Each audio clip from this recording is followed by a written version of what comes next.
संपूर्ण विश्वाला सुख शांती मानवता तथा दुःखमुक्तीचा आर्य संदेश देणारे विश्व शांतिदूत महाकारुणिक तथागत भगवान सम्यक संबुद्ध यांना त्रिवार अभिवादन करतो। तथागतांनी समग्र मानवजातीच्या दुःखमुक्तीसाठी उपदेशिलेला महान सद्धम्म अर्थात बौद्ध धम्म तथा या सद्धम्माचा अविरतपणे प्रचार आणि प्रसार करणारा तथागतांद्वारा स्थापित सदा पूजनीय भिक्खू संघ या पूजनीय भिक्खू संघाला त्रिवार अभिवादन करतो। ज्यांच्या अथांग अमर्याद त्याग प्रभावामुळे भूमीला बुद्ध भूमीचे रूप पुन्हा एकदा प्राप्त झालं, असे बौद्ध धम्माचे पुनरुद्धारक तुम्हा आम्हा सर्वांचे उद्धार करते प्रज्ञा सूर्य बोधिसत्व डॉक्टर बाबासाहेब आंबेडकर यांच्या समग्र धम्मक्रांतीमध्ये जीवनाच्या शेवटच्या श्वासापर्यंत समर्पित राहू। आजच्या या मंगलमय प्रसंगी संघरत्न बुद्धविहार मयूर पार्क औरंगाबाद या ठिकाणी उपस्थित आपण सर्व धम्म उपासक धम्म उपासिका आपल्या सर्वांप्रती मी सर्वप्रथम अनंत मंगलकामना अर्पण करतो आणि आजच्या या वर्षावासकालीन धम्म देसनेला सुरुवात करतो। उपस्थितांनो, दीघनिकाय या ग्रंथातील अंबट्ठ सुत्त आपण सध्या पाहत आहोत। मागील धम्म देसनेमध्ये आपण या अंबट्ठ सुत्ताची पार्श्वभूमी बघितली आणि सुत्ताचा अर्धा भाग सुद्धा आपण बघितला की एका ब्राह्मण कुळाचा अतिव गर्व असलेला अंबट्ठ जेव्हा भगवान बुद्धांना भेटतो तेव्हा भगवान बुद्धांपुढे तो स्वतःच्या ब्राह्मण कुळाचा एवढा गर्व करतो की माझ्यासारखा म्हणजे ब्राह्मण कुळापेक्षा कोणी श्रेष्ठ नाही आहे। सगळे जे क्षत्रिय वैश्य शूद्र हे सगळे ब्राह्मण कुळाच्या खाली आहेत, हीन आहेत, ब्राह्मणा सर्वश्रेष्ठ आहे। अशा या अहंकारामध्ये तो भगवान बुद्धांच्या समोर वागत होता, अशा पद्धतीने बोलत होता। तेव्हा भगवान बुद्धांनी त्या अंबट्ठाला कशा पद्धतीने त्याच्या त्या ब्राह्मण श्रेष्ठत्वाचा जो गर्व आहे तो गर्व कसा कमी केला आणि त्याची जे गोत्र आहे कन्हायन गोत्र, त्या गोत्राची उत्पत्ती कशी झाली, त्या गोत्राचा जो पितामह आहे ते शाक्य लोक कसे आहेत, हे सर्व काही त्यांनी भगवान बुद्धांनी त्या अंबट्ठाला समजावून सांगितलं। पुन्हा क्षत्रिय मुलगा ब्राह्मण मुलगी यांच्या संबंधातून जो पुत्र येईल त्याच्या संदर्भामध्ये काय होऊ शकते, किंवा ब्राह्मण मुलगी क्षत्रिय मुलगा यांच्या संबंधातून होणाऱ्या पुत्राचं काय होऊ शकते, सर्व काही त्या काळातल्या वर्णव्यवस्थेवर आधारित भगवान बुद्धांनी त्याला समजावून सांगितलं। तेव्हा जाऊन थोडासा गर्व त्या अंबट्ठाचा त्याच्या कुळाबद्दल असा जो गर्व आहे तो गर्व थोडासा कमी झाला, पण परिपूर्ण तो गर्वहीन झाला नाही, तरी त्याच्या मनामध्ये स्वतःच्या ब्राह्मण कुळाबद्दल स्वतःच्या कन्हायन गोत्राबद्दल थोडासा गर्व होताच। त्याच्यानंतर भगवान बुद्ध, जसं आपण मागच्या देसनेमध्ये बघितलं, भगवान बुद्ध त्या गोत्राबद्दल त्याला समजून सांगत असताना असं म्हणतात, भगवान बुद्धाचं वचन आहे की गोत्राचा अभिमान बाळगणाऱ्या लोकांमध्ये, म्हणजे ज्या लोकांना स्वतःचं गोत्र असं वाटतं की महान आहे, माझं गोत्र मोठं आहे, ज्यांना असं वाटते गोत्राचा अभिमान बाळगणाऱ्या लोकांमध्ये क्षत्रिय हे श्रेष्ठ ठरतात, पण विद्या आणि आचरणाने संपन्न एक कुलपुरुष देव आणि मनुष्यामध्ये श्रेष्ठ ठरतात। हे बुद्धाचं वचन आहे। म्हणजे गोत्रामुळे एक मोठा एक छोटा होईल, गोत्रामुळे एक मोठा एक छोटा होईल, गोत्रामुळे एक श्रेष्ठ एक कनिष्ठ होईल, पण हे सर्व कोणामध्ये चालते, जे लोक फक्त गोत्राला महत्त्व देतात, त्यांच्यामध्ये त्या भानगडी आहेत, त्यांच्यामध्ये ते व्यवहार चालतात. पण एक कुलपुरुष जेव्हा विद्या आणि आचरणामध्ये संपन्न होतो तेव्हा तो कुलपुरुष देव आणि मनुष्यामध्ये श्रेष्ठ ठरतो. तर हे त्यांनी पहिल्यांदाच ऐकलेलं असते. तो अंबट्ट भगवान बुद्धांना विचारतो की भगवान, आता भगवान म्हणतो, तो अगोदर तो श्रमण गौतम म्हणायचा, आता काय म्हणतो, भगवान तुम्ही जे विद्या आणि आचरण सांगतायत ती कोणती विद्या आहे, ते कोणतं आचरण आहे की ज्यामुळे एक कुलपुरुष देव आणि मनुष्यांमध्ये पण श्रेष्ठ ठरतो, अशी कोणती विद्या आहे, असं कोणतं आचरण आहे. तेव्हा भगवान बुद्ध त्या अंबठ्ठाला सांगतात. अंबठ्ठाला अगदी सुरुवातीला काय म्हणतात, म्हणजे कोणती विद्या, अशी कोणती विद्या आहे, असं कोणतं आचरण आहे की ज्यामुळे एक कुलपुरुष सर्व मनुष्यांमध्ये आणि सर्व देवामध्ये श्रेष्ठ ठरतो. मग तो कुलपुरुष ब्राह्मण असो, क्षत्रिय असो, वैश्य असो, शूद्र असो, कोणत्या जातीचा आहे, पातीचा आहे, धर्माचा आहे, संप्रदायाचा आहे, काही फरक पडत नाही. काही फरक पडत नाही. तो नौकर आहे, दास आहे की राजा आहे, काळा आहे की गोरा आहे, श्रीमंत आहे की गरीब, काहीही फरक पडत नाही. तो कुलपुरुष कोणत्या विद्या आणि आचरणाने संपन्न होतो की जेणेकरून तो देवात आणि मनुष्य लोकांमध्ये श्रेष्ठ ठरतो. अंबठ्ठ त्याला विचारतोय. तर भगवान बुद्ध त्या अंबठ्ठाला म्हणतात की अंबठ्ठा, गौतमा, ते आचरण व ती विद्या कोणती, अंबठ्ठाने प्रश्न विचारला. तेव्हा भगवान बुद्ध त्याला म्हणतात की अंबठ्ठा, श्रेष्ठ विद्या व आचरण यामध्ये जातीचा, गोत्राचा, मानाचा, अपमानाचा, की तू माझ्या बरोबरीचा आहेस, तू माझ्या बरोबरीचा नाहीस, अशा विषयीचा प्रश्नच येत नाही. जेथे मुलाचे अथवा मुलीचे लग्न होतात तिथे हे प्रश्न उद्भवतात. बघा बुद्धाने सांगितलेलं आहे. एक गोत्र कुठे पाहतो आपण, पाहतो मामा कुळ कोणता आहे, बाई काकाचं कुळ कोणतं आहे, मूळ गाव कोणतं आहे, हे सगळं चेक करतो ना आपण लग्न. बुद्ध काय म्हणतात, जेथे मुलाचे व मुलीचे लग्न असते ना तिथले ह्या भानगडी आहेत. ह्या भानगडी कुठल्या आहेत, लग्नाच्या वेळेस भानगडी आहेत. जे जाती, गोत्र, मान, लग्न या भानगडीत पडतात ते लोक ही श्रेष्ठ विद्या आणि आचरण यांपासून नेहमी दूरच राहतात.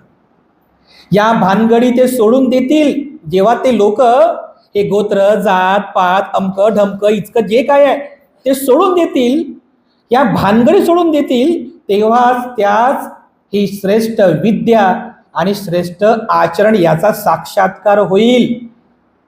तेव्हा पुन्हा तो अंबट्ठ विचारतो, पण गौतम, ते आचरण आणि ते विद्या कोणती आहे. तेव्हा भगवान बुद्ध त्या अंबट्ठाला सांगतात की श्रेष्ठ आचरण कोणतं आहे. अरे अंबट्ठा, मी तुला सांगतो की श्रेष्ठ आचरण कोणतं आहे, म्हणजे कोणत्या तत्वांचं आचरण केल्यानंतर तो कुलपुरुष मनुष्यामध्ये आणि देव लोकांमध्ये पण श्रेष्ठ ठरतो.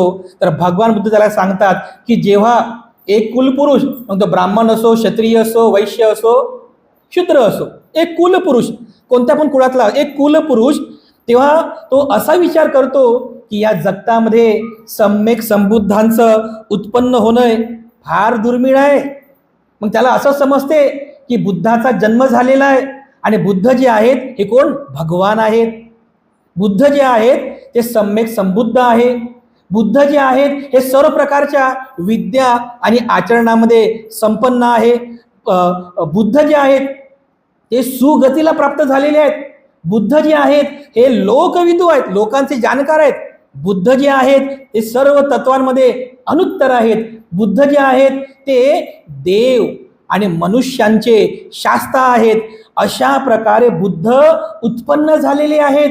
तर त्या कुलपुरुषाच्या मनामध्ये बुद्धाबद्दल अनंत श्रद्धा उत्पन्न होते आणि मग तो कुलपुरुष असा विचार करतो की आता मी गृहत्याग करतो, शिरोमुंडन करतो, म्हणजे डोक्यावरची केस काढतो, दाढी मिशीची केस काढतो, अंगावरती काशाय वस्त्र परिधान करतो आणि मी पण बुद्धाचं दर्शन करून ध्यान मनन चिंतन करतो, श्रमण बनतो. मग तो कुलपुरुष शिरोमुंडन करतो, दाढीचे मिशीचे केस काढतो, अंगावरती काशा वस्त्र परिधान करतो आणि बुद्ध तत्वज्ञानाला अनुसरून श्रेष्ठ आचरण करतो. कोणतं श्रेष्ठ आचरण करतो? बुद्धानं सांगितलेलं श्रेष्ठ आचरण कोणतं?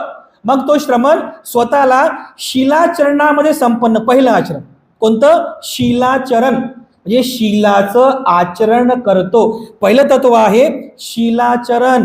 शिलाचरण म्हणजे काय? तो श्रमण घरदार सोडून दूर एखाद्या निवासी जातो, तिचं ध्यान म्हणून चिंतन करता करता स्वतःचं आचरण शुद्ध करतो. तो हिंसा करण्यापासून विरत राहतो, चोरी करण्यापासून विरत राहतो, व्यभिचार करण्यापासून विरत राहतो, असत्य भाषण करण्यापासून विरत राहतो, मद्यपान करण्यापासून विरत राहतो. त्यानंतर सोनं चांदी दागिने हिरे माणिक मोती पैसा यापासून सेवनापासून तो विरत राहतो. उंच आसनावर महागड्या आसनावरती आराम करत नाही. अशा पद्धतीने तो शील पालन करता करता करता करता एक श्रमण शिलाचरणामध्ये निपुण होतो. पहिला आचरण.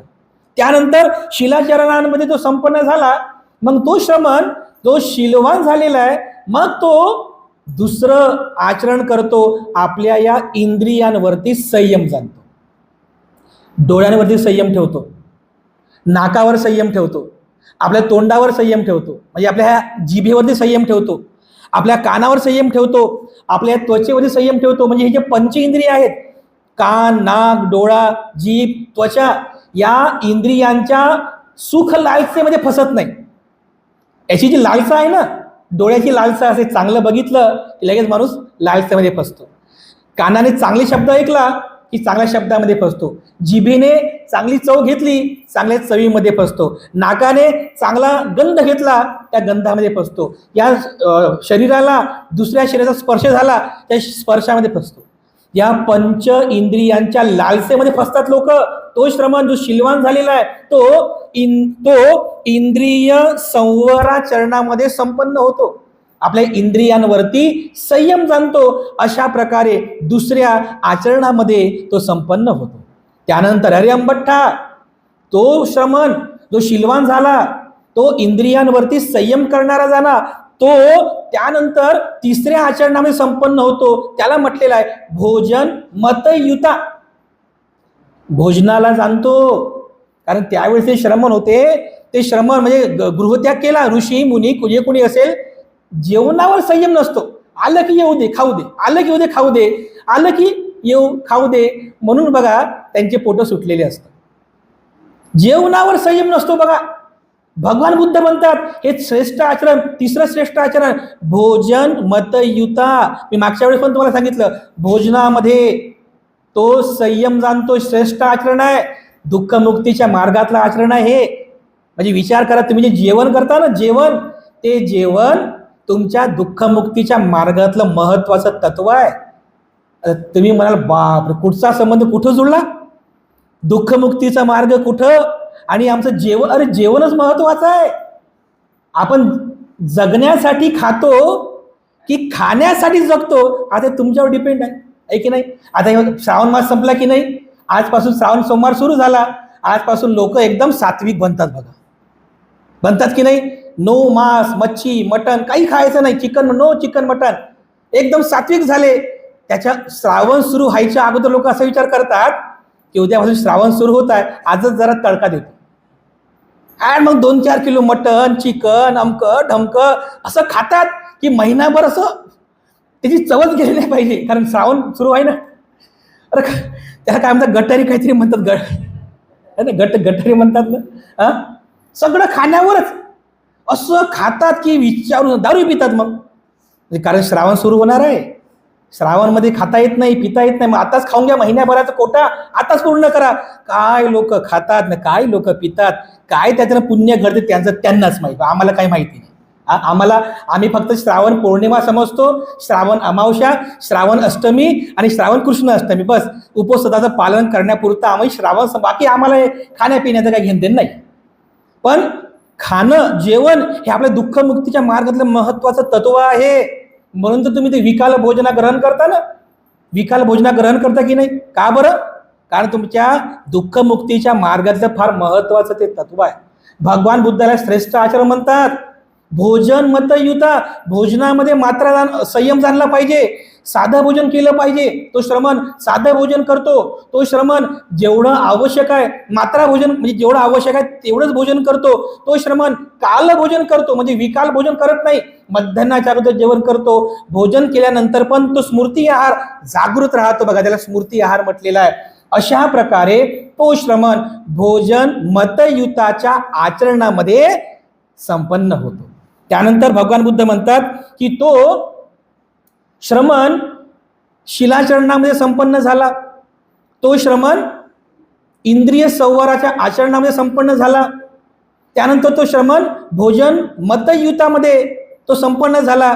तेव्हा तो चौथा आचरणामध्ये संपन्न होतो. त्याला म्हटलेलं आहे चतुस्मृती प्रस्थान आचरण. 4 प्रकारच्या स्मृतीमध्ये तो नेहमी आचरण करत राहतो, जागृत राहतो. कोणत्या? जे लोक ध्यानाला जातात ना त्यांना ह्या गोष्टी लगेच समजतात. ध्यानातला हा भाग आहे. एक आहे कायानुपස්සना, या कायेला जाणणे. दुसरं या कायेवर होणाऱ्या वेदनानुपස්සना. तिसरं चित्तात उत्पन्न होणारे विषय, चित्ताला जाणणे, चित्तानुपස්සना. चौथं काया आणि चित्ताच्या धर्मातून उत्पन्न होणारे जे काही संस्कार आहेत त्याला धर्मानुपස්සना म्हणतात. धर्मानुपස්සना या 4 पස්සनांचा तो अभ्यास करतो म्हणजे आचरण करतो. त्याला म्हटलेलं आहे चतुस्मृती चरण. हे 4 स्मृतींचा तो आचरण करतो. कायेला जाणतो, कायेवर होणाऱ्या वेदनांना जाणतो, चित्ताला जाणतो, चित्तामध्ये उत्पन्न होणाऱ्या धर्माला जाणतो. याला म्हटलेलं आहे 4 प्रकारचे स्मृती प्रस्थान. सतीपठाण म्हणतात त्याला. आता या दीघनिकायामध्ये एक सुत्त पण आहे, ते पण आपण घेणारच आहोत. सतीपठाण सुत्त. 4 स्मृती आहेत बघा. तर तो श्रमण काय करतो? चौथं श्रेष्ठ आचरण कोणतं आहे? स्मृतिवान बनतो. 4 प्रकारच्या स्मृतींचा अभ्यास करून तो चतुस्मृती चरणामध्ये संपन्न होतो. त्यानंतर काय पुढे म्हणतात भगवान बुद्ध, अरे अंबठ्ठा, शीलवान झाला तो श्रमण, इंद्रिय संवर मध्ये जाणलेला आहे. तो त्यानंतर भोजन मतयुता जाणलेली आहे. त्यानंतर चौथं 4 स्मृती प्रस्थानात तो संपन्न झालेला आहे. त्यानंतर तो संतुष्ट जीवन जगतो. संतुष्ट जीवन म्हणजे जगणं म्हणजे कोणतं जगणं? की जेवढं खायला मिळालं तेवढं खाऊन समाधान मानतो. जितकं मिळेल तितकं खाऊन तो समाधान मानतो. अंग झाकण्यापुरतं कपडे मिळाले, एखादं आसन मिळालं, बसायला आसन, झोपायला आसन मिळालं, समाधान मानतो. राहण्यासाठी एखादी कुटी मिळाली, समाधान मानतो. पिण्यासाठी पाणी मिळालं, समाधान मानतो. म्हणजे असंतुष्ट राहत नाही. नाहीतर लोकांकडे सगळं काही असूनही लोक असंतुष्ट असतात. सगळं काही आहे तरी लोक असंतुष्ट असतात. एखाद्याच्या घरात 50 पोती, 100 पोती, 500 पोती तांदूळ असू द्या, पण त्याला जर समजलं एखाद्या ठिकाणी फ्रीमध्ये पोतभर तांदूळ मिळत आहे, तो जातो की नाही? अरे आणू द्या. घरात 100 पोती तांदूळ आहेत बरं, पण संतुष्ट नाही आहे. अरे तिथून 1 पोती तांदूळ फ्रीमध्ये मिळते, चला घेऊन येऊ. स्वतः जातो, पोराला घेऊन जातो, बायकोला घेऊन जातो, 4-5 पोते घेऊन येतो, ठेवतो घरामध्ये. संतुष्ट नसतो बघा ते. एक श्रमण संतुष्ट जीवन जगतो, हे त्याचं सर्वश्रेष्ठ आचरण आहे. अरे अंबठ्ठा. त्यानंतर तो श्रमण पुढील आचरणामध्ये संपन्न होतो. तो अप्रमादी होऊन जीवन जगतो. म्हणजे आळस करत नाही, प्रमाद करत नाही बघा. आळस करणे, गुंगीमध्ये जीवन जगणे, बेहोशीमध्ये जीवन जगणे, अशा प्रकारे तो जीवन जगत आहे. तो कसा राहतो? अप्रमादी. अपमादेन संपादेत साधे साध म्हणता की नाही? हे जीवन कसं जगावं तुम्ही? अप्रमादी होऊन जीवन जगा. आळस करू नका. असं बेहोशीमध्ये जीवन जगू नका. गुंगीमध्ये राहून जीवन जगू नका. कारण जीवन हळूहळू संपत चाललेलं आहे. हे जीवन आहे, हे जीवन अनित्य आहे. हे शरीर अनित्य आहे. अरे हळूहळू बालपण गेलं, तारुण्य गेलं, जवानी पण गेली, उतरतं वय आलं, लख्ख म्हातारपण आलं. हळूहळू आपण मृत्यूकडे चाललेले आहोत. हे जीवन हे नित्य नाही आहे, हे जीवन अनित्य आहे. अशा जीवनात कसं जगावं तुम्ही? अप्रमादी होऊन जगल्या पाहिजे. हे श्रेष्ठ आचरण आहे बघा.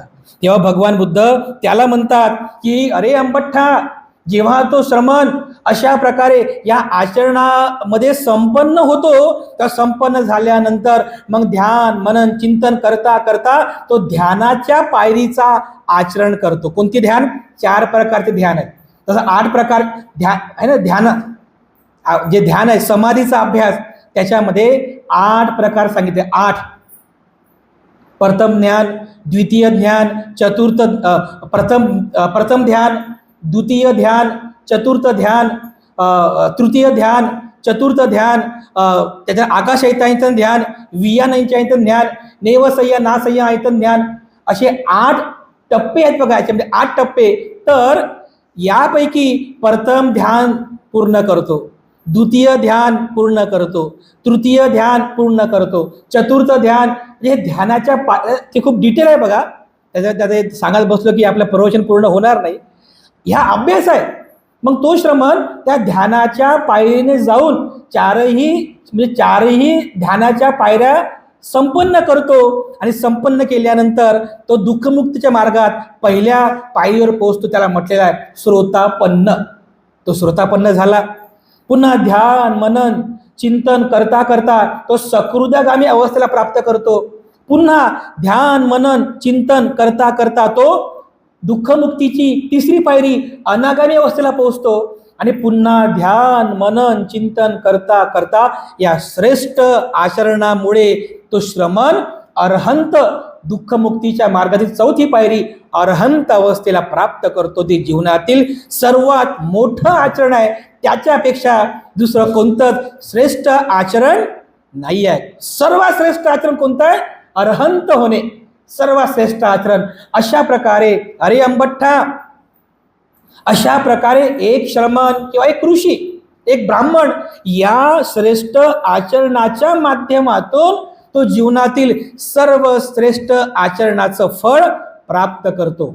अरे अंबठ्ठा, या आचरणाच्या द्वारे त्याला विद्या प्राप्त होत असते. आता हे झालं आचरण. विद्या कोणती? विद्या म्हणजे ज्ञान. अरे अंबठ्ठा, हे सर्वश्रेष्ठ आचरण केल्यानंतर त्याच्यामध्ये ती विद्या उत्पन्न होते. विद्या म्हणजे ज्ञान उत्पन्न होते. कोणतं ज्ञान उत्पन्न होते? त्याला समजते जो अरहंत होतो, दुःखमुक्त होतो. अरे तो असं म्हणजे तो त्याला असं विद्या प्राप्त होते की मी माझ्या मनातील सर्व प्रकारचे जे विकार आहेत, राग द्वेष काम क्रोध मोह माया वासना अहंकार गर्व लोभ दुर्भावना, हे सगळे विकार मी नष्ट केलेले आहेत. आता माझं मन निष्कलंकित झालेलं आहे. अरे माझं मन आता निष्कलंकित झालेलं आहे, सुगतीला प्राप्त झालेलं आहे. आता मात्र माझा पुन्हा भाव नाही. हे विद्या त्याच्यात उत्पन्न होते. आता माझा पुन्हा भाव नाही, म्हणजे मृत्यूच्या नंतर मी पुन्हा या भवात जन्म घेणार नाही. जन्म आणि मृत्यूचा जो फेरा आहे, जन्म मृत्यूचा जो फेरा आहे, या फेऱ्यातून आता मी मुक्त झालेलो आहे. आता पुन्हा माझा जन्म होणार नाही, असं म्हणजे असं ज्ञान त्याला प्राप्त होते. हे त्याची विद्या आहे. अरे अंबठ्ठा, अशा प्रकारे एक श्रमण या श्रेष्ठ आचरणाद्वारे या श्रेष्ठ विद्याला प्राप्त करतो. हे श्रेष्ठ ज्ञान प्राप्त करतो. मग तो म्हणतो की तो जो अंबठ्ठा आहे, तो अंबठ्ठा असा हात जोडून भगवान बुद्धांना अगदी नतमस्तक झाला. कारण त्याने तोपर्यंत त्या क्षणापर्यंत कधीच हे श्रेष्ठ आचरण कधी ऐकलेलंच नसते. कारण तो ब्रह्मचार्यातला होता ना, ब्रह्मचार्यामध्ये फसलेला. त्याने श्रेष्ठ विद्या कधी ऐकलेलीच नसते. पुन्हा भगवान बुद्ध म्हणतात की अरे अंबठ्ठा, जे मी तुला श्रेष्ठ आचरण सांगितलेलं आहे, जे मी तुला श्रेष्ठ विद्या सांगितलेली आहे, त्या श्रेष्ठ आचरणाचे आणि श्रेष्ठ विद्याचे 4 विघ्न आहेत. विघ्न म्हणजे काय? अपाय, अडथळे, की ज्या 4 विघ्नामुळं, या 4 अडथळ्यांमुळं, या 4 क्लेशांमुळं, अपायांमुळं एक श्रमण कधीही या श्रेष्ठ आचरणाला प्राप्त करू शकत नाही. ज्या 4 अपायामुळं, या 4 विघ्नामुळं एक श्रमण त्या श्रेष्ठ विद्याला ज्ञानाला प्राप्त करू शकत नाही. कोणते ते 4 विघ्न आहेत? आता याला माहीतच नसते अंबठ्ठ्याला. तोच विचारतो, भगवान मला तर माहीत नाही, तुम्हीच सांगा. कारण याला काहीच माहीत नसते. तुम्हीच सांगा. तेव्हा भगवान बुद्ध या विद्या म्हणजे ह्या सर्वश्रेष्ठ आचरण आणि विद्याच्या 4 विघ्न सांगतात. पहिलं विघ्न आहे की एखादा कुलपुरुष आहे, तो सुद्धा असा शिरोमुंडन करतो, अंगावरती भगवे वस्त्र परिधान करतो आणि मग असा विचार करतो की मी पण आता गृहत्याग करतो, मी पण घरदार सोडतो आणि जंगलामध्ये जातो आणि जंगलामध्ये जाऊन तिथंच मी कंदमुळे खाऊन मी जीवन जगतो. हे जे श्रेष्ठ आचरण जे बुद्धाने सांगितलेलं आहे, याचं आचरण न करता, जी श्रेष्ठ विद्या आहे त्याचं आचरण न करता किंवा त्याच्याबद्दल म्हणजे माहीतही नाही आहे, ज्याला विद्या आणि आचरण काहीही माहीत नाही, बस मनामध्ये आलं की उठलं, मनामध्ये आलं की चाललं गृहत्याग करते, मनामध्ये आलं की चाललं गृहत्याग संन्यासी बनायला. असे अनेक संन्यासी आहेत ना, असे अनेक श्रेष्ठ आहेत ना. म्हणजे तुम्हाला काही लोक तुमचं भविष्य सांगतील पण त्याला स्वतःचं भविष्य माहीत नाही. असे लोक आहेत ना, तुमचं भविष्य सांगतात पण त्याला स्वतःचं भविष्य माहीत नसते. म्हणजे विद्या आणि आचरणाला न जाणता एक श्रमण जेव्हा असा विचार करतो, पहिलं विघ्न की मी आता जंगलात जातो आणि जंगलामध्ये जाऊन मी मस्तपैकी कंदमुळे खाऊन जीवन जगतो, तर काय तो जंगलामध्ये जातो आणि जंगलामध्ये फक्त कंदमुळेच खात बसतो आणि या कंदमुळे खाण्यामध्येच त्याचं मन गुंतून राहते आणि खाण्यामध्ये त्याचं मन गुंतून राहिल्यानंतर तो ध्यान मनन चिंतन कधी करेल? समजा खाण्यामध्येच आहे, कंदमुळे खातो, खाण्यातच त्याचं मन आहे, तर तो ध्यान मनन चिंतन कधी करेल? फक्त खातच आहे, फक्त जगायचं आहे. संन्यासी फक्त जीवनच जगतो, आचरण काही करत नाही. तर भगवान बुद्ध म्हणतात हे त्याच्या आचरणाचं पहिलं विघ्न आहे.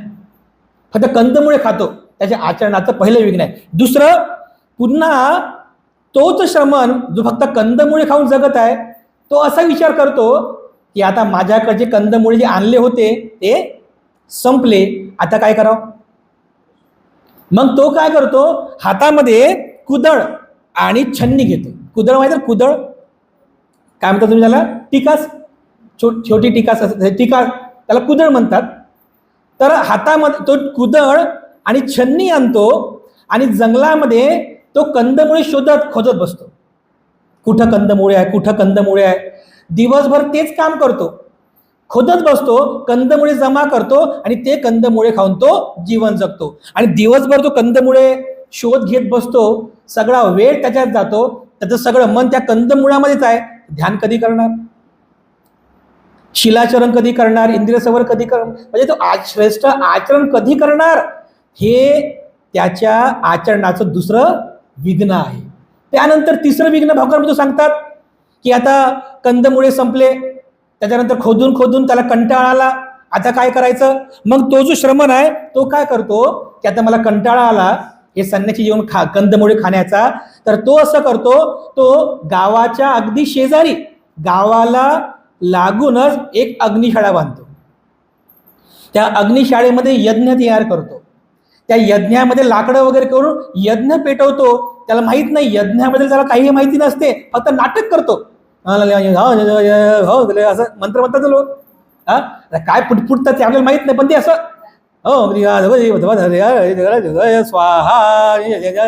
स्वाहा असं काय म्हणतात, आम्हाला त्यांनाही समजायला माहित नाही. तर तो श्रमण काय करतो, हे तिसरं विघ्न, गावाच्या शेजारी अग्निशाळा बनतो, तिथे यज्ञ तयार करतो आणि लोकांपुढं नाटक करतो की मला यज्ञाचं सगळं माहिती आहे, मला यज्ञाचं सगळं माहित आहे, आता मला खायला द्या. मग खायला काय मागतो? मग आता कंदमुळे नाही, काजू, बदाम, तूप, लोणी, दूध, शिरा, तुपाचा, पुरणपोळी, खीर, मस्तपैकी छान छान असं चटकमटक असं. आणि मग त्याचं सगळं जे काही वेळ आहे त्याच्यामध्येच राहतो बघा, त्या अग्निशाळेमध्ये. तो कधी ध्यान करत नाही, कधी चिंतन करत नाही, हे श्रेष्ठ आचरणाचा अभ्यास सुद्धा कधी करत नाही. भगवान बुद्ध म्हणतात हे त्याच्या आचरणाचं तिसरं विघ्न आहे. त्यानंतर चौथं जे विघ्न आहे, मग समजा त्याने अग्निशाळा बांधली, मग हळूहळू तो काय करतो, त्याचे शिष्य तयार करण्याचा विचार करतो. आता कारण मी वृद्ध झालो ना, आता मला माझी सेवा करायला माझे शिष्य पाहिजे. मग तो गावाच्या अगदी मधोमध त्याचा आश्रम तयार करतो. त्या आश्रमाला चारही दिशेने दरवाजे तयार करतो. तिथे आपले शिष्य तयार करतो त्याच्यासारखेच, की ज्याला काही ज्ञान नाही, ज्याला काही जसा गुरु तसा चेला. आपल्याकडची मन जैसा गुरु वैसा चेला, त्याच्यासारखे त्याची चेले तयार करतो, चेले चपाटे तयार करतो, त्यांच्याकडून तो आपली सेवा करून घेतो, त्यांच्याकडून सगळ्या प्रकारची सेवा शुश्रूषा करून घेतो, येणाऱ्या लोकांकडून दान धर्म स्वीकार करतो. त्याला त्याच्या विद्येचं काहीही आचरण नसते, ज्ञान नसते. भगवान बुद्ध म्हणतात हे त्याच्या आचरणाचं हे चौथं विघ्न आहे. म्हणजे या 4 प्रकारच्या विघ्नामुळं, या 4 प्रकारच्या आचरणामुळं तो श्रमण जीवनभर पर्यंत मरून जाईल. तो शेवटी मरतो, पण तो कधी श्रेष्ठ आचरण प्राप्त करत नाही.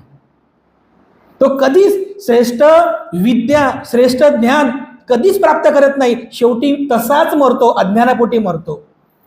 अरे अंबठ्ठा, मला सांग, भगवान बुद्ध म्हणतात की अंबठ्ठा, तू कधीतरी या श्रेष्ठ आचरणाला प्राप्त केलं आहे का? तो काय म्हणणार आहे, नाही भगवान, या श्रेष्ठ आचरणाला मी कधीच प्राप्त केलं नाही. बरं तुझं जाऊ दे, तुझे जे गुरु आहे पोखरासाठी, त्यानेच कधीतरी हे श्रेष्ठ आचरण आणि हे श्रेष्ठ विद्याला प्राप्त केलं का? तो म्हणतो मीच प्राप्त नाही केलं, कारण माझ्या गुरुने प्राप्त नाही केलं म्हणून मला प्राप्त झाली नाही. भगवान, मी आणि माझे जे गुरु आहे त्यांनी हे काहीही प्राप्त केले नाही. तर भगवान बुद्ध संवाद बघा, तुम्हाला वाचून दाखवतो. म्हणजे भगवान बुद्ध त्याच्यासोबत कशा प्रकारे संवाद करतात या बाबतीमध्ये. हे बघा,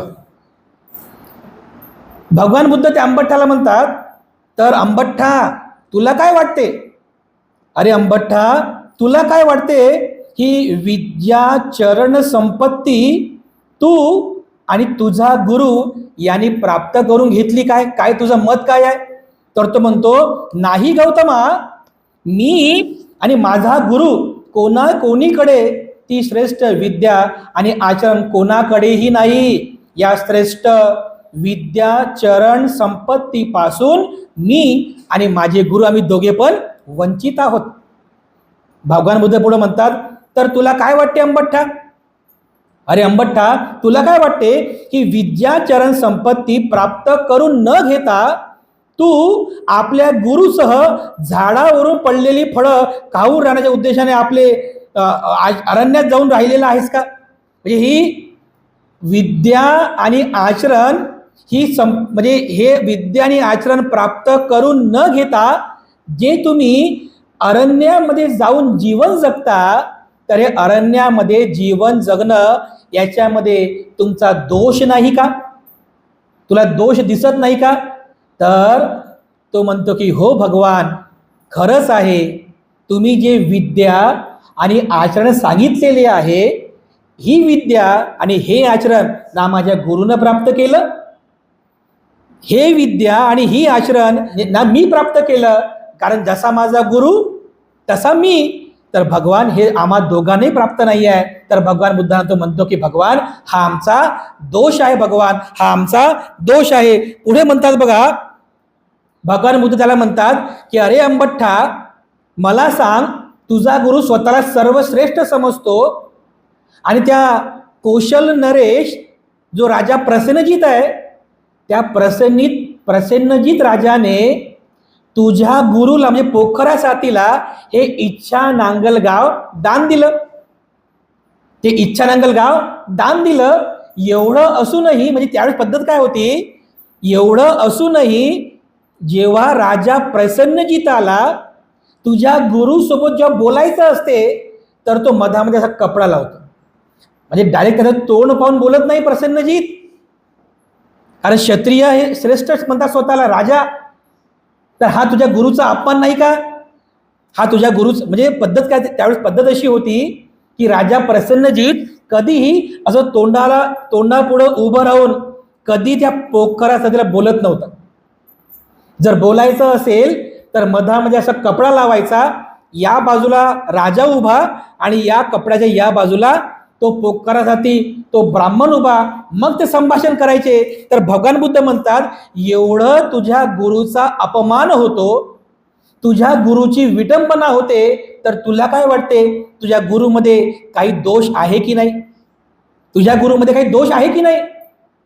तर तो म्हणाला अंबट्टा की हो भगवान, मला तर असंच वाटते की माझ्या गुरुमध्ये काहीतरी दोष आहे, म्हणून माझ्यामध्ये पण काहीतरी दोष आहेत.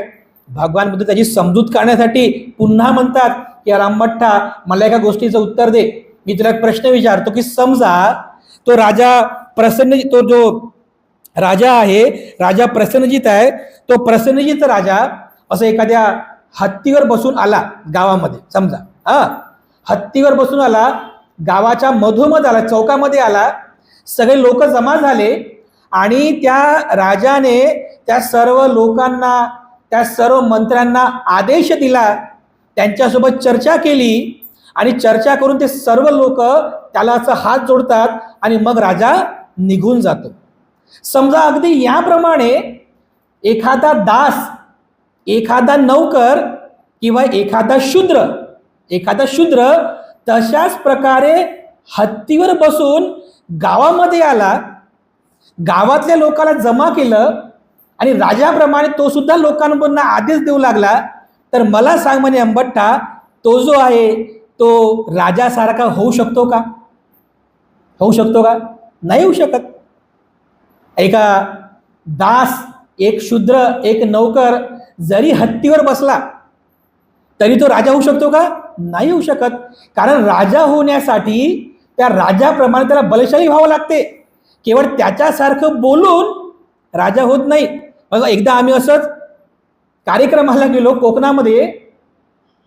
कार्यक्रमाला गेल्यानंतर एक उपासक आमच्या जवळ आले, आमचे करुणानंद भंतेजी बसलेले होते. ते म्हणाले की भंतेजी म्हणे, तुमचा आम्ही रोज आशीर्वाद गाथा ऐकतो म्हणे, आणि मी रोज ऐकून म्हणे, तुमचं ऐकून आता मी पण तुमच्यासारखं बोलतो म्हणे. म्हटलं बोलून दाखवा. त्यानं सुरू केलं, भवतु सब मंगल. अरे अरे थांबा, बस झालं. अरे भंतेजी असं नाही म्हणत, भंतेजी सुरतालामध्ये बोलतात. त्यानं सुरू केलं, भवतु सब मंगल. अरे थांबा. म्हणजे त्याला असं वाटायचं की ऐकून मी पण भंतेजी सारखंच बोलतो, ऐकून मी पण भंती सारखं सुरतालामध्ये बोलतो. कारण त्याला कसं समजून सांगावं, फक्त ऐकून आपण तसं बोलू नाही शकत. त्यासाठी आपल्याला ते ज्ञान प्राप्त करून घ्यावं लागतं. याप्रमाणे एखादा दास, एखादा नौकर किंवा एखादा शूद्र जरी राजाप्रमाणे हत्तीवर बसून आला, गावामध्ये लोक जमा केले, त्याने आदेश जरी दिला, पण तो राजा होऊ शकतो का? जरी राजाप्रमाणे बोलत आहे, राजा होऊ शकत नाही. हत्तीवर बसलाय तरी राजा होऊ शकत नाही. अंबट्टा म्हणे, हो भगवान, तो दास, तो नौकर अशा प्रकारे राजा होऊ शकत नाही. मग पुन्हा भगवान बुद्ध म्हणतात की अगदी त्याप्रमाणे तुमचे जे जुने ऋषीमुनी होऊन गेले, भगवान बुद्ध त्याला म्हणतात जुने जे ऋषीमुनी होऊन गेले. बघा काय म्हणतात भगवान बुद्ध, की अगदी त्याप्रमाणे जे ब्राह्मणांचे पूर्वीचे ऋषी होऊन गेले, मंत्र करते व प्रवर्ते, की ज्यांनी गायलेले, रचिलेले व ग्रंथिलेले जुने मंत्र हल्ली ब्राह्मण फक्त गातात, पाठांतर करायचं आणि म्हणायचं, फक्त हल्ली गातात, म्हणतात व जसे पूर्वी म्हटले गेले होते त्याप्रमाणे गातात आणि म्हणतात की ते ऋषी म्हणजे कोणते? अष्टक. ते ब्राह्मण कुळामध्ये जे ऋषी होऊन गेलेत ना प्राचीन काळामध्ये, त्यांची नावं आहेत अष्टक, वामक, वामदेव, विश्वमित्र, जमदग्नी, अंगिरस, भारद्वाज, वासिष्ठ, कश्यप, भृगु, त्यांच्या मंत्राप्रमाणे मी सुद्धा मंत्र म्हणतो असं ते म्हणतात. मी सुद्धा माझ्या गुरुप्रमाणे शिकलो आहो असे जरी तुला म्हणता आले तरी तू ऋषी झालास का? म्हणजे तू जरी तुझ्या जुन्या ब्राह्मण ऋषीप्रमाणे मंत्र म्हणत आहेस, वेदांगे म्हणत आहेस, पण त्यांच्याप्रमाणे तू ऋषी झाला का? तो म्हणे की नाही, त्यांच्याकडे तशा प्रकारचं ज्ञान होतं, त्यांच्याकडे तशा प्रकारचं आचरण होतं. आम्ही तर फक्त मंत्र फक्त पाठ केले, पुटपुट म्हणतो आम्ही, ना त्याचं ज्ञान ना त्याचं आचरण. तर तो काय म्हणतो की नाही, आम्ही त्याप्रमाणे ऋषी झालो नाही. तर बुद्ध म्हणतात की अरे अंबट्ठा, तुला काय वाटते? तू वृद्ध व मोठे ब्राह्मण आचार्य व त्याचे आचार्य यांकडून काय असे ऐकलेले आहेस का, की जसा तुझा गुरु आहे, जसा तू आणि तुझा गुरु हल्ली वागतो तसेच ते स्नान करून, अंगाला चंदन लावून, केस व दाढी कापून, मोत्याच्या माळा घालून, पांढरी वस्त्र नेसून पंच इंद्रियाच्या सुखाचा यथेच्छ अनुभव घेत असतात काय? तो म्हणाला की नाही. म्हणजे बुद्ध असे म्हणतात की तुम्ही ते जे पोकर ब्राह्मण जो होता ना, ते काय करायचे, अंगाला ते काय म्हणतात त्याला, राख, अंगाला राख लावायचे, त्यानंतर अंगाला चंदन लावायचे, केस दाढी कापायचे, मोत्याची सोन्याची माळ घालायचे, पांढऱ्या रंगाचे वस्त्र घालायचे आणि म्हणायचे की आम्ही महान ऋषी आहोत. तर भगवान बुद्ध म्हणतात तर तुमचे जे जुने जे ऋषी मुनी होऊन गेले ते पण असेच वागायचे का तुमच्याप्रमाणे? तो काय म्हणतो, नाही भगवान, ते असे होते वागत. पुन्हा तू व तुझा गुरु याप्रमाणे ज्याच्यातून काळे खडे काढून टाकलेले आहे व ज्यामध्ये पुष्कळ आमटी आणि चटणी आहे असा साळीचा भात खात असता काय? तो पुन्हा काय म्हणे, म्हणजे जुन्या ऋषींची तुलना करताय, तुमचे जुने गुरु कसे होते आणि तुम्ही कसे आहात? तो म्हणतो नाही भगवान. पुन्हा तू व तुझा गुरु याप्रमाणे वेस्तनांनी ज्यांची कंबर खचली आहे अशा स्त्रियांशी क्रीडा करीत असता काय? कारण त्यांचे गुरु जे होते, मोठे मोठे जे ब्राह्मण ऋषी होते, त्यांनी कधीही स्त्रियांसोबत क्रीडा केली नाही, पण हे करायचे. मग तो काय म्हणतो, नाही गौतम, नाही भगवान. पुन्हा भगवान बुद्ध म्हणतात की तू व तुझा गुरु याप्रमाणे केस कापलेल्या घोड्याच्या रथातून चाबूक व काठ्या यांनी त्याला चोपत हिंडत असता काय? म्हणजे तो पोकारासाठी ब्राह्मण आणि हा जो आहे अंबट्ट हे रथामध्ये बसायचे, रथामध्ये बसून हातात चाबूक घेऊन त्या घोड्याला असं त्या चाबकाने त्याला असं चोपायचे. पण तुमचे गुरु पण असंच रथामध्ये बसायचे का?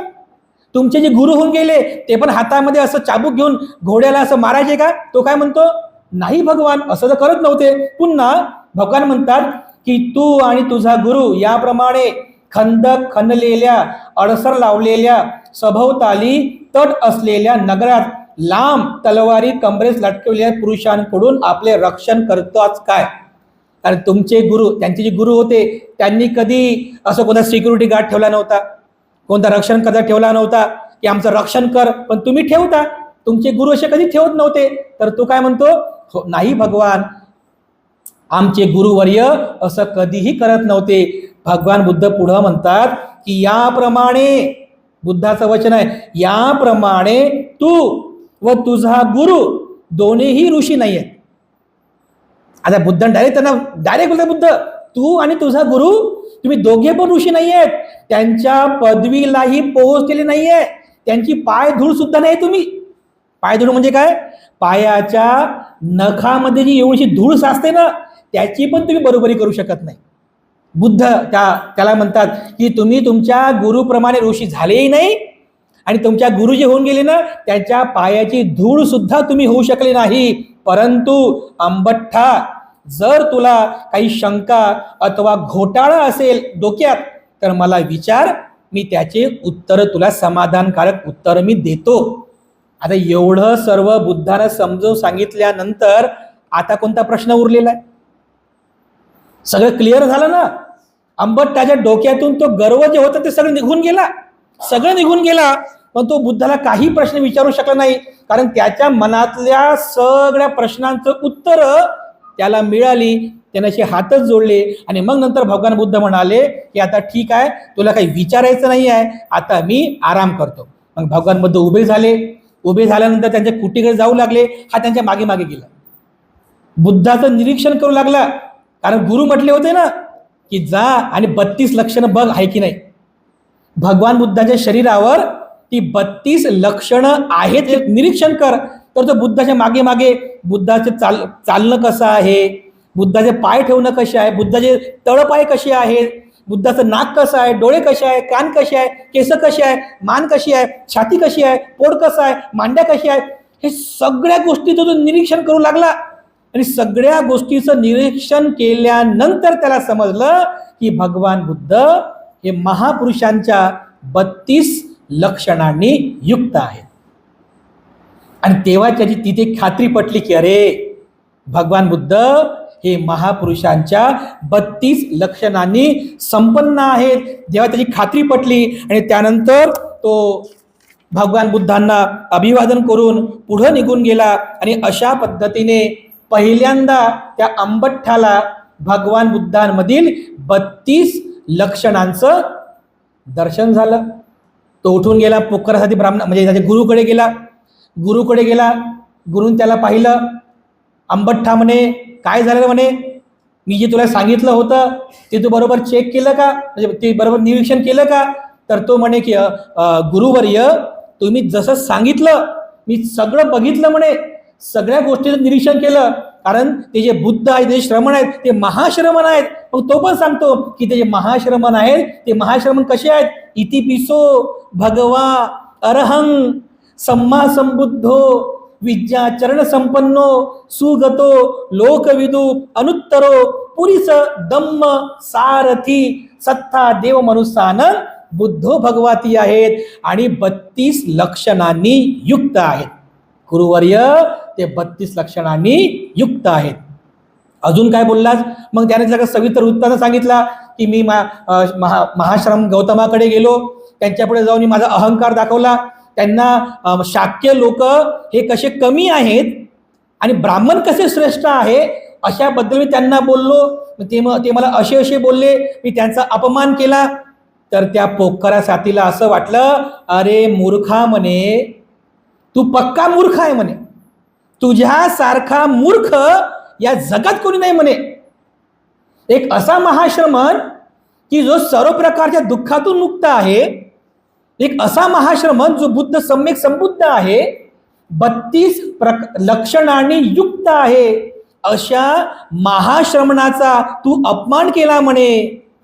तुझ्यासारखा मूर्ख कोणीच नाही.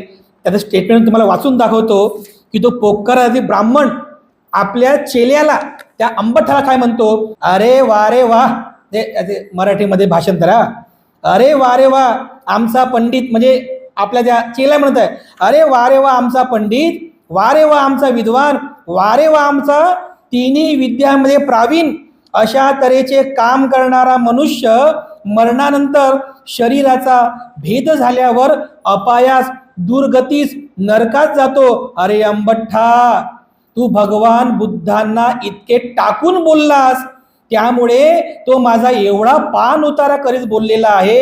वारे आमचा पंडित, वारे आमचा विद्वान, वारे तिन्ही विद्या प्रावीण्य, अशा तऱ्हेने जातो. आणि अशा प्रकारे म्हणून रागवून संतापून त्याने अंबठ्ठाला पायाने ढकलून दिले.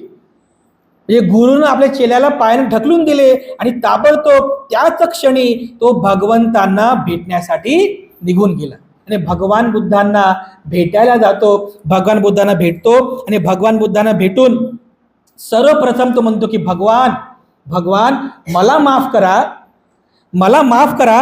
अंबठ्ठ हा मूर्ख आहे भगवान, अंबठ्ठ हा मूर्ख आहे भगवान, त्याला क्षमा करावी. भगवान बुद्ध तेवढ्याच मोठ्या मनाने त्या पोखरा साथीला पण क्षमा करतात, त्या अंबठ्ठाला पण क्षमा करतात आणि पुन्हा तोच उपदेश त्याला सांगतात.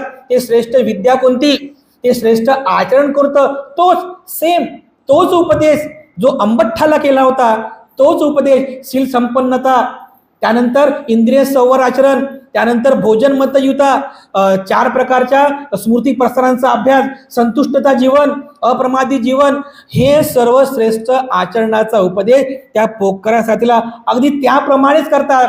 पहिल्यांदा तो पोखरा साथी ब्राह्मण ऐकतो, त्याच्या मनाला फार दुःख होते की ह्या आचरणापासून आतापर्यंत दूर होतो. तेव्हा तो भगवान बुद्धांना म्हणतो, त्याचा पण एक स्टेटमेंट फार छान आहे, तुम्हाला मी वाचून दाखवतो. अशा रीतीने बसलेल्या पोखरासाठी ब्राह्मणाला भगवंतांनी ओळीने पुढील गोष्टी सांगितल्या. दान, शील, स्वर्ग, कामांमधील भय, तुच्छता, संक्लेश, नैष्कामातील फायदा सांगितला. तेव्हा भगवंतांनी जाणिले की पोखरासाठी ब्राह्मणाची चित्त आता थोडे मृदू झालेले आहे आणि त्यावेळी पडदा दूर सरला आहे, तो आनंदित झालेला आहे.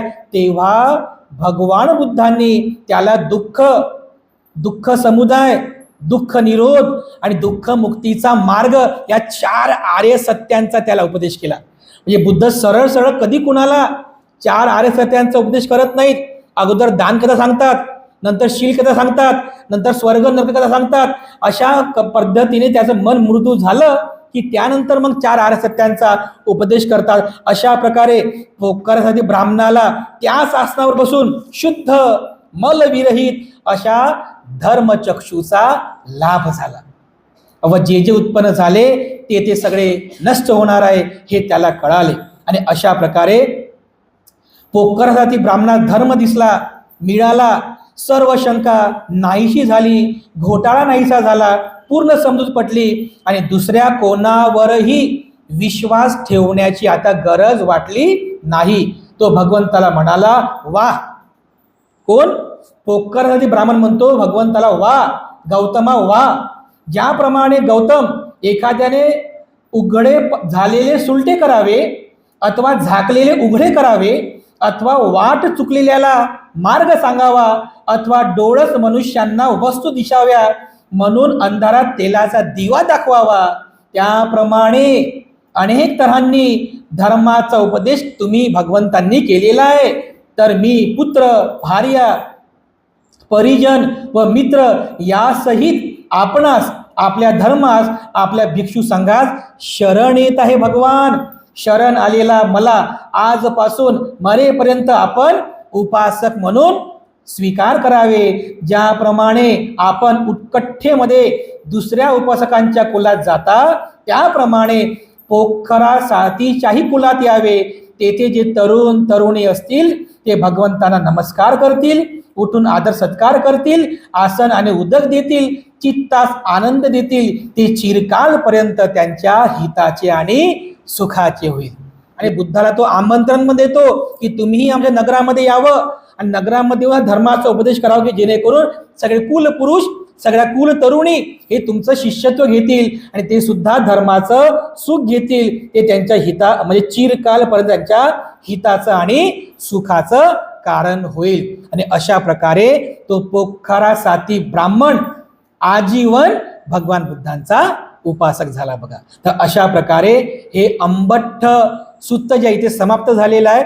अशा या अंबट्ठ सूत्राच्या माध्यमातून कशा प्रकारे भगवान बुद्धांनी त्या काळातल्या वर्ण व्यवस्था आणि जाती व्यवस्थेवरती घनघाती वार केला आणि अशा पद्धतीने समता, बंधुत्व आणि न्यायाला त्यांनी पूर्णपणे उपदेश करून त्या पोखरासाठी ब्राह्मणाला त्यांनी मनपरिवर्तन केलं. तो पोखराचे ब्राह्मण कायमस्वरूपी बुद्धाचा उपासक झाला. तर अशा प्रकारे हे अंबट सूत्र या ठिकाणी आता समाप्त होत आहे. तर त्यानंतर पुढचं जे सूत्र आहे आपण ते पुढील धम्मदेशनेमध्ये आपण सुरुवात करूया. तेव्हा आजच्या धम्मदेशनेच्या शेवटी मी तुम्हा सर्वांच्या प्रती मंगलकामना अर्पण करून या ठिकाणी थांबतो.